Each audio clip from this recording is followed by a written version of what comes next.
me, Raven. I've identified the target. That's the mercenary who took your name.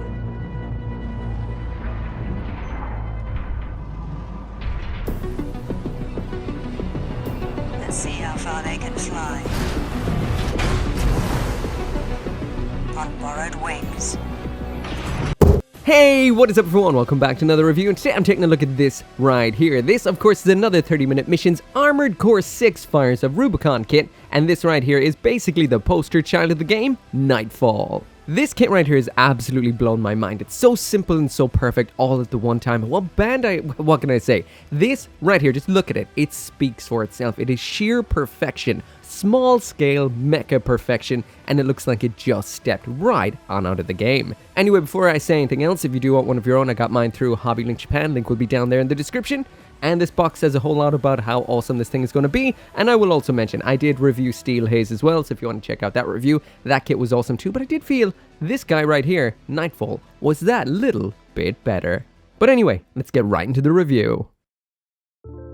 So this right here is Nightfall in all of its absolute mecha glory, but I will mention this is not what it looks like out of box. I did get a little bit carried away with this one just because I loved it so much, so we're going to have to wind back in time ever so slightly to see what it looked like when it was straight built. Now, I did not actually film the review of this particular kit right here because I was just kind of taking my time and just enjoying it. But I will say that it is a lot simpler than Steel Haze. The plastic in it is a little bit more normal, I would almost say, for a model kit. It's a better quality plastic, nice, buttery soft, easy to clean up, unlike the metallics and the kind of glossy bits you see on Steel Haze. So overall, I feel a little bit more of an accessible, nicer model kit. This is what it looks like straight out of the box, and absolutely beautiful as it is. It's pretty much just like Steel Haze, 90% color accurate. Physically, it looks identical to what we see in game, and overall, what can I say? I am blown away by this.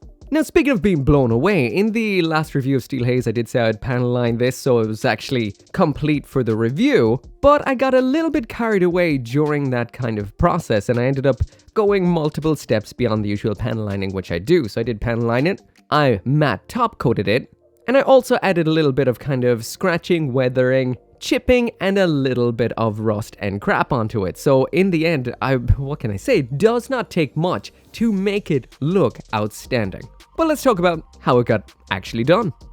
So yeah, first off, I decided I was going to panel line this kit. Now I'm going to talk about all of these kind of model kit techniques like you've never heard them before, in case you don't usually build model kits, and Armored Core might be what's getting you into them. So we'll talk about things from a beginner's perspective. So the first thing I did with this kit, and it was kind of what I was planning to do only, was panel line. Now panel line is to get some ink into all the little recesses and lines in the kit to make them pop a little bit more than they actually do. These are meant to be separate pieces of metal on the robot, so you do want to, well, make them look defined from each other like they are individual plates. So when it comes to panel liners, my weapon of choice is this right here. Now this is the Gundam marker extra thin type. So basically what this does is you just touch against the surface of your mecha and it will just run through the lines with capillary action. This just, well, it basically does the job for you. Touch it into the various lines in the kit, it will fill them. Just leave it against the surface and it will keep on filling. This is so awesome and so great. Now there are a couple of downsides to this I will mention. This has a fairly harsh chemical solvent in it, so it does damage some plastic types, primarily ABS plastic. So if you do use this on ABS, it will destroy it. The other aspect is the cleanup does also involve a solvent too. You can get a pack of these pens in multiple colors and you will get the eraser too, and you can use this with something like a Q-tip, cotton bud, or a little specialized kind of erasing tool like this stick from Display to clean off the little dots that you'll have all over your kit. This is my favorite way to do it because it is the fastest with the cleanest results.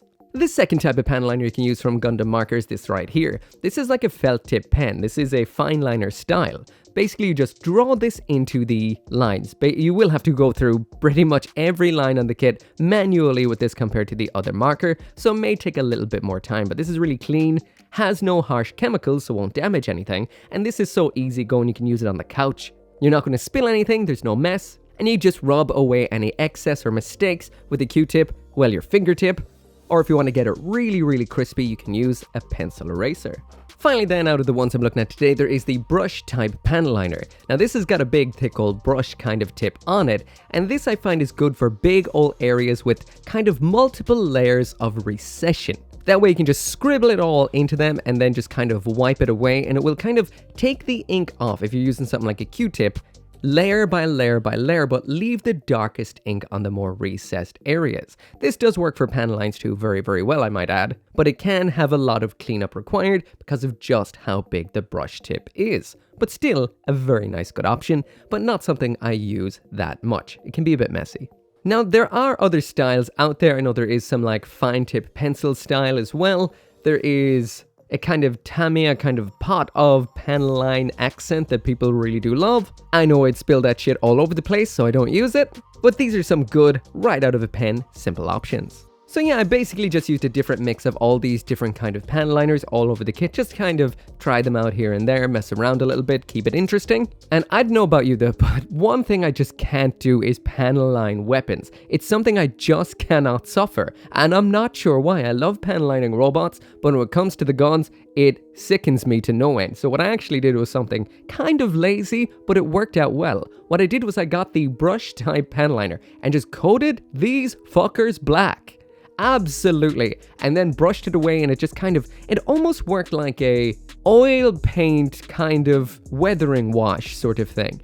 It's strange, it did just work out. It's fast, it's effective, and it worked way better than I expected it to, and I might try this a little bit more often. It definitely works with the grittiness and the dirtiness of Armored Core mechs. So there is one thing missing on this kit that did make me a little bit on the sad side, and that is the fact that all those cool red lights aren't present on the Mecha. Now there's two things you could really do here: paint them in a nice metallic color, or even better, paint them in a UV red, and then it would react to blacklight. I don't have any UV paints as right now, so I went for the metallic look. So I grabbed one of these here Display pens, I'll talk about them in a little bit, dotted some of the nice chrome color onto all of the places where there would be some nice red lights to kind of get a little bit of a candy red. And then I grabbed the GOAT of clear red paints, which is Tamiya's X27 clear red, and I just globbed that on top of them. This is the beautifulest clear red in the world. I've been using it for, 20 years on multiple different kits now and then. It's just so perfect. It adds such a beautiful crimson jelly-like color over a chrome, which looks phenomenal, and honestly worked out great.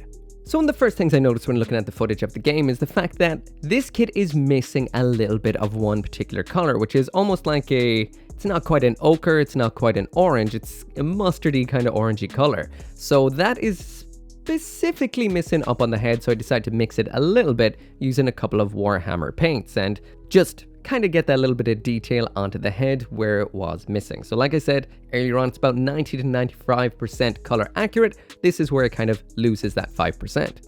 So yeah, basically at this point I had gone absolutely and utterly hooked, and I had a little bit of free time at this point, and I decided maybe I could kind of squeeze in a matte top coat. This is something I love to do to model kits because it immediately makes them look almost painted. It makes them kind of look really, really premium and takes away kind of the plasticky shine. Now I use this one right here. This is my favorite matte top coat. It's good, but not the greatest. I prefer the super one. But this is the only one I had lying around. I just give the kit one hell of a whopper of a spray, just all in one piece, including the weapons attached, and just let it dry out for about an hour. And this is what it ended up looking like. So there's a little bit of a before and after of what popping a bit of top coat on a kit will do.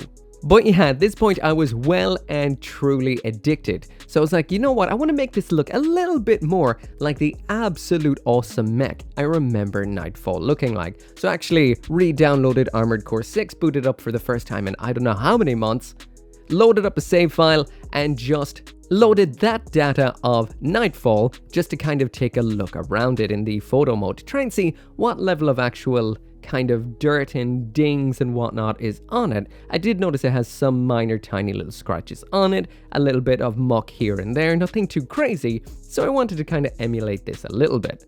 So yeah, I've been painting quite a bit of Warhammer recently, not nearly as much as I'd like to, it's really hard to find the time for it, but one of the things I really love doing is the weathering steps at the very end, so I tried to emulate that on this kit with some kind of model kit stuff. Now what I used first is these markers by Display. They sent them on to me. I will also put a link in the description to them. Actually, I don't know if they gave me a link. I'll just put, that's what the company is called. Look them up, they're awesome. But yeah, they sent me on a whole bunch of their markers. Now, I've used Gundam markers on here before, the actual Gundam marker brand. There's pros and cons to these definitely, but I find their metallics are very, very glossy, but also you've got that plastic tip to the markers that makes them a little bit kind of awkward to use at times.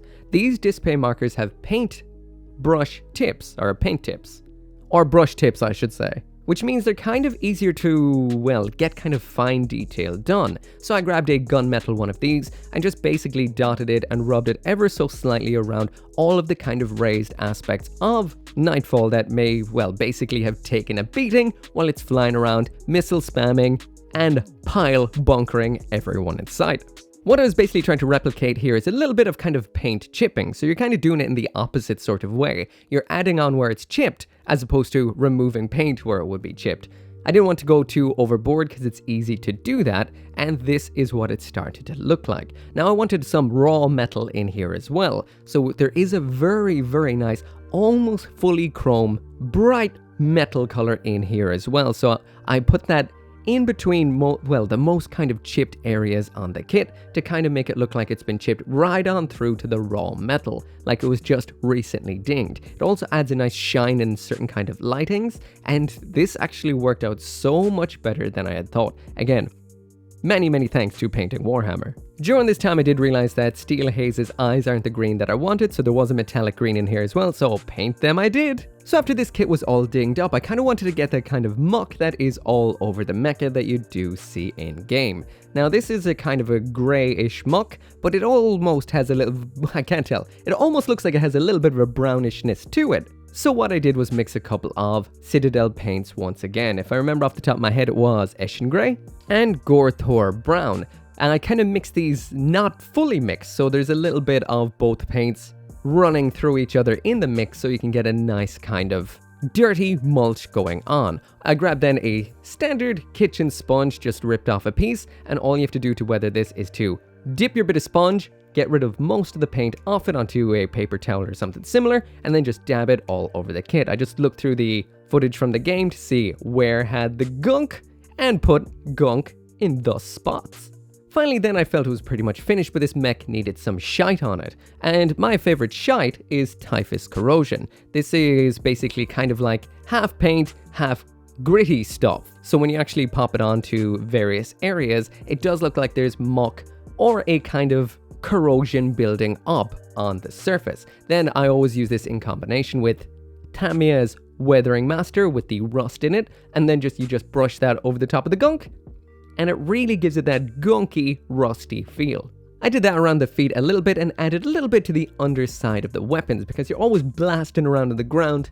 In Armored Core, I figured it'd be throwing up some of that Rubiconian crap right onto the bottom of your weapons. And that is how I got to the end point. So basically it went from this, to this, to this, to this. And I have to say I am super happy with it. A day well spent.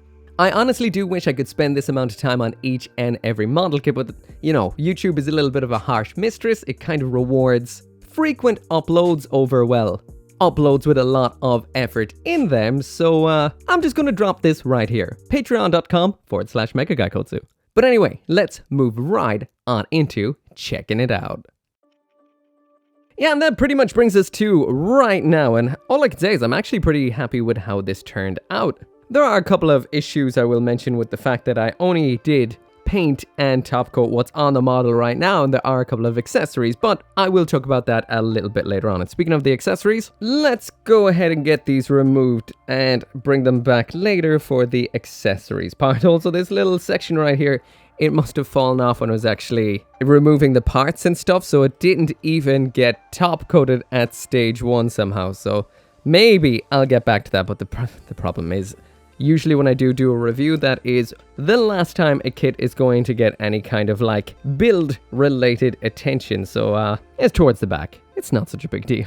But yeah, before I talk about the way the kit looks right now, just blasting back a little bit to earlier on the review to what the kit looks like out of box. This is what you will get if you just cut out this kit and just snap it together. It still looks absolutely fantastic, but it is always nice to spend a little bit of time on these kits. There's the full 360 spin, so you can see exactly what it looks like with zero effort, just again for your own reference. From here on out, this kit did have somewhat a bit more put into it. But yeah, there we are. There is Nightfall Raven's mech from Armored Core 6, and this is beautiful and fantastic. It's doing everything for me that Kotobukiya's White Glint failed to do for me for Armored Core 4. Or was that Armored Core 4 answer? Whichever one had that awesome version of White Glint. This right here is a picture-perfect rendition of Nightfall, and it just is so awesome. Now, even though I did have to add some details myself, predominantly being the kind of red details around in the various little lenses on the chest section, on the undersides of the shoulders, even on that left eye.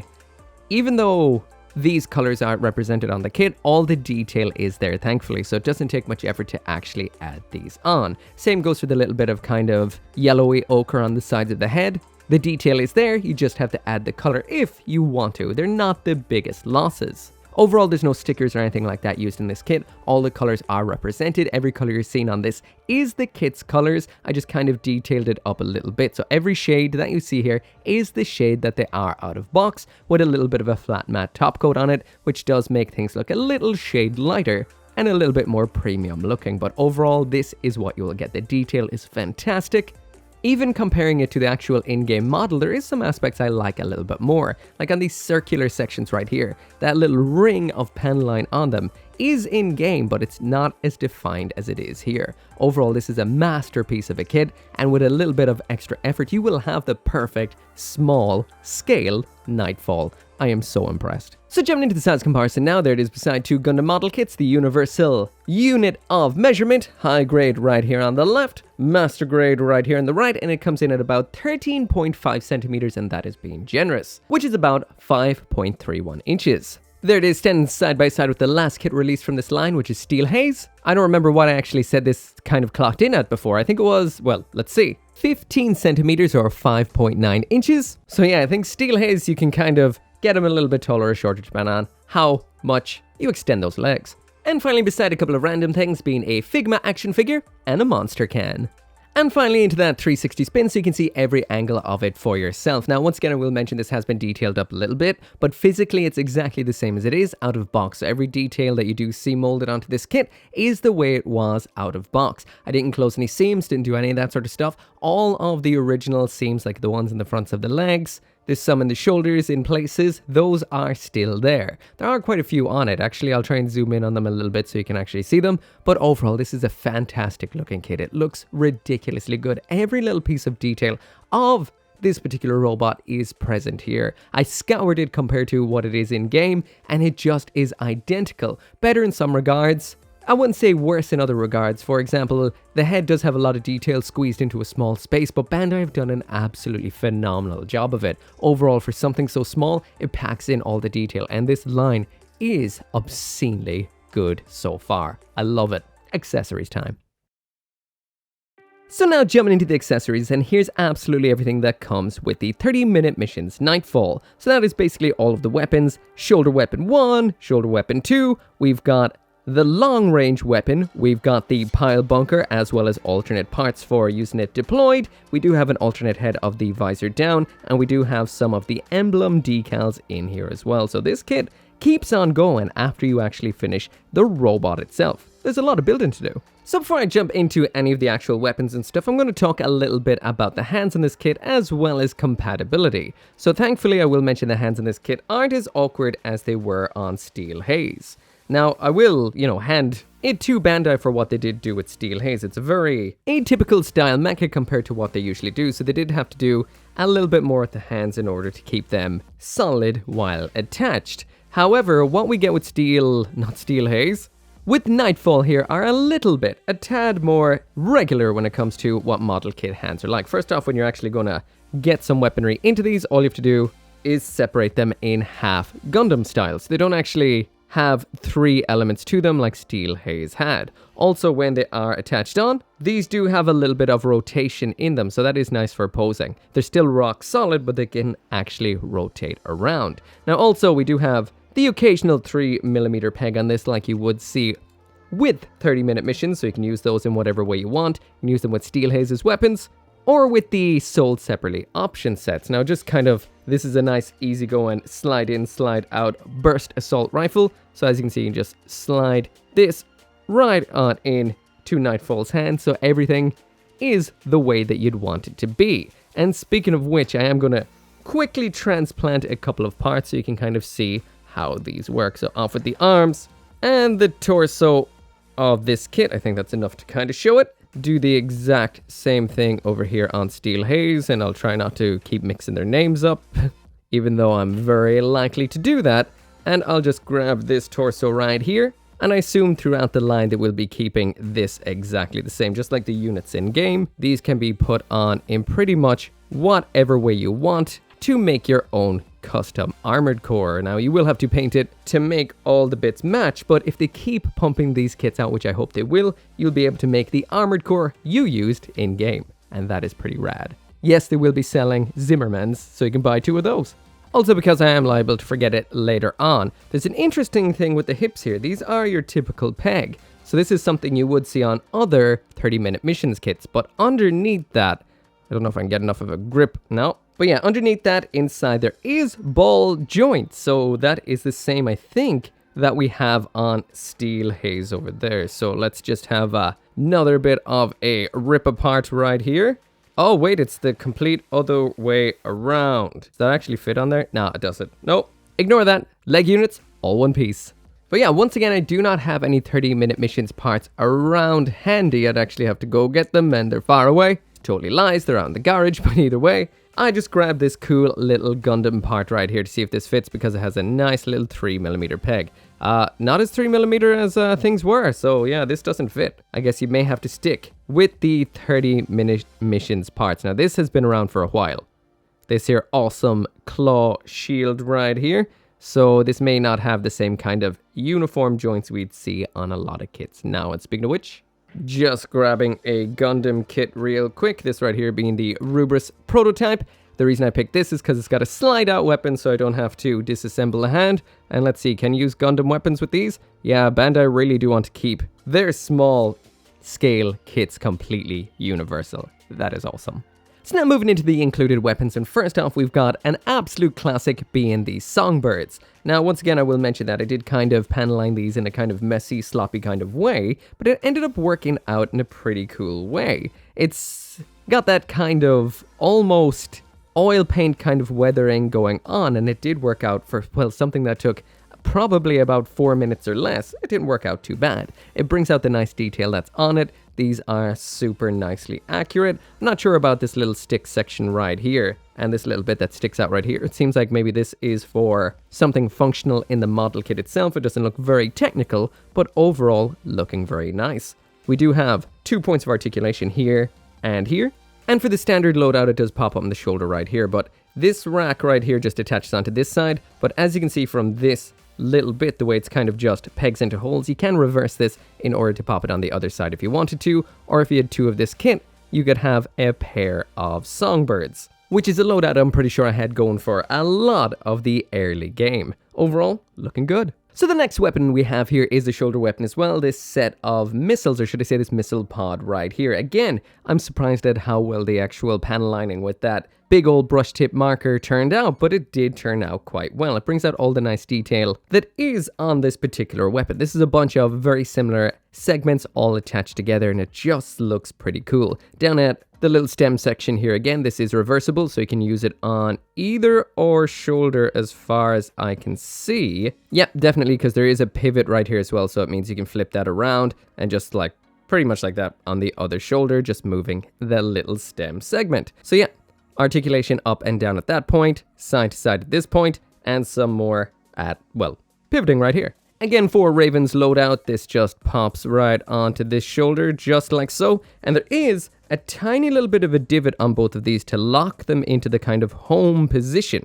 You can move them wherever you want, but if you want them locked in, they do have that little aspect. So you'll always have them in the right position. So if you want to get it looking like, well, the way that it should, like I had at the beginning of this video, like when you see Raven in game, you'll always have it at the right angle, which is nice. The next weapon we have in here is the assault rifle called the Scudder. Again, that panel lining really did bring out the detailing for something that was such a quick job. I actually recommend doing this. I did add a little bit of crap to the bottom of this, so it looks like some stuff has been kicked up while the mecha is moving, but the detailing on this is so nice. I would say it's probably 100% accurate to how it looks in game. Again, this is just in the default gray. I'm not sure if just like with the Steel Haze that Nightfall has these in a matching color to the actual mecha or not. But anyway, getting this into the hand is just the usual Bandai sandwich style. That means you just split the hand in two like this. These are the slices of bread. The weapon is the ham, and you just make it like a sandwich, pop it all together. The trigger is actually in the hand, which I do find quite impressive. That's not hovering above it. It all closes up and attaches on absolutely perfectly, holds on great. There is some rotation at the wrist, so you can get this into whatever shooting angle that you want, and it holds on perfectly, looking fantastic. And I have to say, I think I might have found my new favorite, quick, tolerable way to panel line weapons. This turned out way better than I expected it would, but the next one might be a little bit on the funny side. And that is this right here, the pile bunker. Is there any cooler a weapon than a pile bunker? I don't know if there is. So yeah, once again, the panel lining on this turned out better than I expected to. I did throw a little bit of gunk on the bottom, not too much, just enough to make it look like it's getting a bit of splashback. There is the pile bunker bit. This doesn't actually pull out or anything like that. It is a bit of a parts formation to change it into the deployed mode, which is where things are going to get a little bit funky. But overall, this is very nice. This stored version is the version I'm going to be using. And if you do want to swap it to the other version, so changing this to the activated or the deployed version of the pile bunker is very simple. You just disassemble this section right here. You take this middle bit, and this is the only bit that's shared between the two, which is kind of annoying. You just remove this little segment, reattach down a little further up so it looks a little bit like it's sprung out like so, like it just fired. And then you just attach on these two new pieces. One attaches onto the rear just like so. The big ol' deployed pile bunker section attaches onto the front, and this is what it is like finished. Once again, only one little piece is shared between both versions. Anyway, attaching it onto the back of the arm is super simple. It's just a 3mm hole. Getting into a little bit of a pose right there. You can see that this looks absolutely incredible. This is such a cool weapon. Out and out, it's just essentially what a rocket-powered spear. That is so cool. But yeah, what isn't so cool is I do feel like this is really kind of crappy about Bandai, that they would actually make it like this with only one tiny little piece shared between the deployed version and the stored version. It's actually to the point where I feel like they just did it so you cannot have two in one box. I mean, there's very little missing. Just this one little tiny piece in the center. That's it. If that was on the runner twice, like we do have two heads with multiple parts, you know, duplicate parts for both heads, they could have just done that and you'd have two. But I guess they don't want you to have two. They want you to buy multiple kits just for one piece. That's a little bit in the shady side. So the next thing we have in here is a full alternate head. Thankfully, Bandai didn't make you part swap this. But yeah, you do have a full alternate head in here. This is the standard head so far. Like I mentioned, I did paint it up, so the little details on this won't be as you're seeing right here.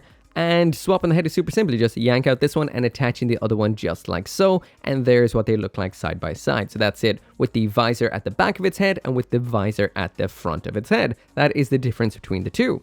And just so you can see, in case I didn't really show too clearly in the video, there is the visor on the back of the standard old head. Now, I will mention once again, I did paint the details on this, albeit a little bit on the poorly side. I tried so many ways to paint these little feckers. These are tiny. These are the tiniest little dots ever. They must be about a micron. There's nothing to them. The paint I have is kind of around them there, you can see. Your best bet is probably to try and get some kind of white to red fade to make them kind of look like lights. I'm used to painting tiny details on Warhammer, but these are beyond tiny. You're not really going to get anything too beautiful out of them. I tried to really water down some paint with some medium so it would rest just in the little dots, kind of like a panel liner, but yeah, it was not having it.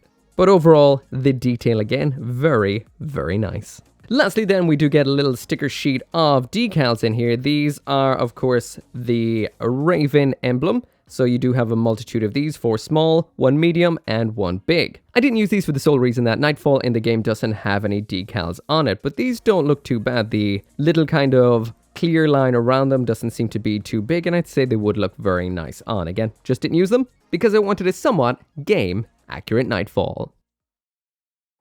Alright, so finally now onto the articulation, talking about the overall strength of this kit. Just like with Steel Haze, this is rock solid. Thankfully there isn't anything kind of fusing in this. The plastics are all a little bit more buttery smooth, a little bit more nice than the actual kind of metallic ones we do have on Steel Haze, so overall a better feeling model kit, in my opinion. But anyway, checking out the articulation. The head here once again is just a standard ball joint, so there's the head all the way up, all the way down, left, and right, and it would spin all the way around if you wanted to, so just a single joint. The shoulders here, once again, identical ball joints to what we would have seen on Steel Haze, well, size-wise, but this is a much better joint and doesn't split like the one we saw on Steel Haze. What we get out of this is the full spin all the way around. We do have that nice kind of roll that you get with big old ball joints, so it can move in a lot of dimensions like that. There's a lot of nice clearance here on the side, so that does mean this raises up fairly decently. Overall, we can get the arms pretty much, don't pull them out, but pretty much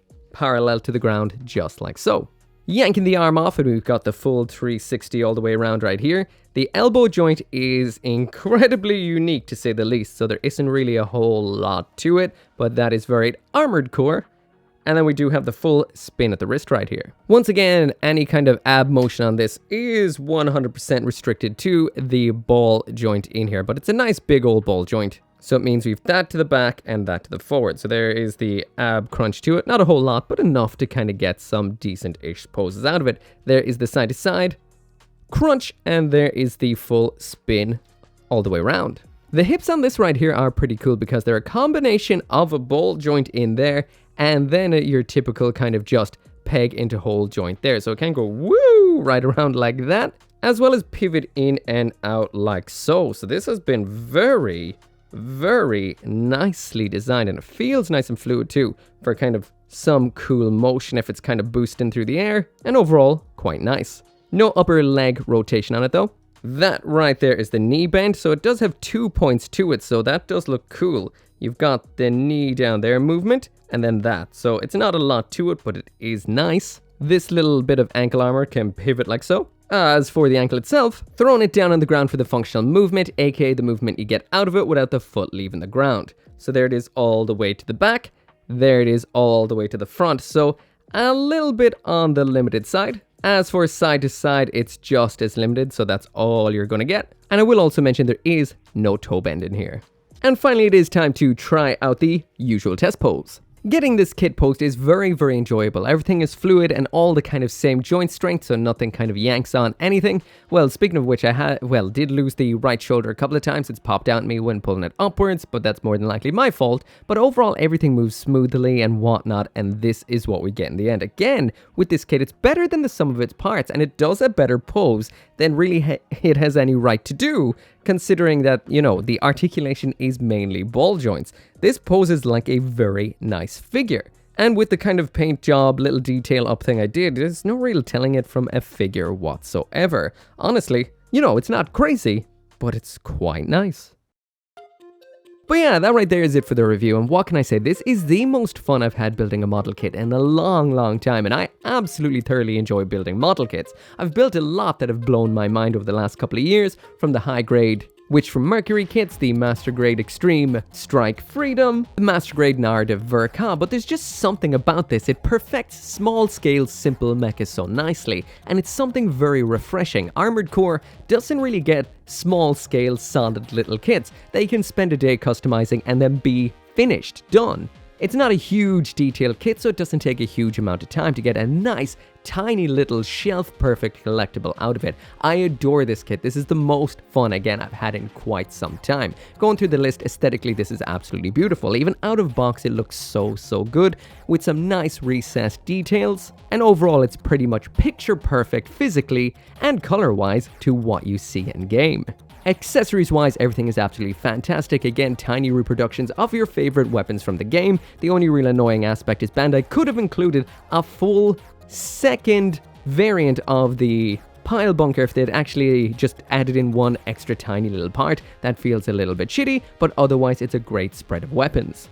The compatibility, amazing too. Finally then, when it comes to the articulation, I'm surprised by how much these can pull off. I thought they'd be fairly rigid in what they can do, but Bandai knows how to make model kits and they know how to make them fantastically. It poses well, it feels great.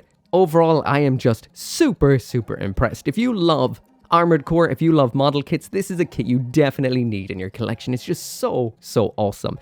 Steel Haze was awesome too, but there's just something about Nightfall. Anyway, as always, thank you so much for watching. Make sure to come back for more Mecha model kit reviews, and as always, I will see you next time.